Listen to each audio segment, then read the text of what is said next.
আসসালামু আলাইকুম দর্শক, আপনারা দেখতে পাচ্ছেন আজকে আমাদের বাড়ির কাজের জন্য খোয়া ভাঙা হচ্ছে। এখান থেকে খোয়া নিয়ে যাওয়া হচ্ছে এবং এখানে থুই দেওয়া হচ্ছে।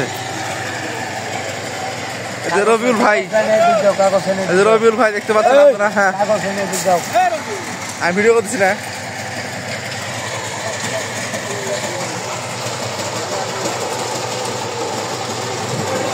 Guys, very hard.